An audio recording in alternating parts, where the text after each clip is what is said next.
چند روز قبل آقای حاج رضا حداد عادل از قول حجت الاسلام آقای سید قاسم شجاعی واعظ معروف که از معبرین به نام می باشند داستانی نقل کردند که برای اطلاع از جزئیات آن شخصاً با آقای شجاعی تماس گرفتم.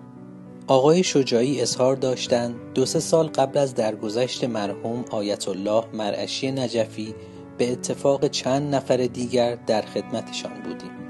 مرحوم آیت الله فرمودند شبی توسل پیدا کردم تا یکی از اولیای خدا را در خواب ببینم. آن شب در عالم خواب دیدم در زاویه مسجد کوفه نشسته‌ام و امیر مومنان علی علیه السلام با جمعی حضور دارند. حضرت فرمودند شعرای اهل بیت ما را بیاورید. دیدم چند تن از شعرای عرب را آوردند. فرمودند شعرای فارسی زبان را بید. آنگاه محتشم و چند تن از شعرای فارسی زبان آمدند. فرمودند شهریار را بیاورید. شهریار آمد. حضرت خطاب به شهریار فرمود شعرت را بخوان. شهریار این شعر را خواند: علی ای همایون احمد، تو چه آیتی خدا را، که به ماسوا فکندی همه سایه هما را. دل اگر خدا شناسی همه در رخ علی بین، به علی شناختم من به خدا قسم خدا. حضرت آیت الله مرعشی فرمودند وقتی شعر شهریار تمام شد از خواب بیدار شدم. چون من شهریار را ندیده بودم فردای آن روز پرسیدم که شهریار شاعر کیست؟ گفتند شاعری است در تبریز زندگی می کند.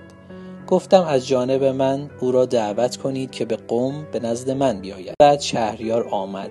دیدم همان کسی است که او را در خواب در حضور حضرت امیر علیه السلام دیدم. از او پرسیدم این شعر علی همای رحمت را کی سروده ای؟ شهریار با حالت تعجب از من سوال کرد که شما از کجا خبر دارید که این شعر را من سروده ام؟ چون من نه این شعر را به کسی داده ام و نه در مورد آن با کسی صحبت کرده ام و از متن آن هم هیچ کسی اطلاعی ندارد. مرحوم آیت الله مرعشی به شهریار میگوید که چند شب قبل من خواب دیدم که در مسجد کوفه هستم و حضرت علی علیه السلام تشریف دارند. حضرت شعرای اهل بیت را احضار فرمود. ابتدا شعرای عرب آمدند، سپس فرمود شعرای فارسی زبان را بگویید بیایند. آنها نیز آمدند. بعد فرمود شهریار را بیاورید و شما هم آمدید. آن حضرت فرمودند شهر را بخوان و شما شعری را که آن را به یاد دارم خواندید.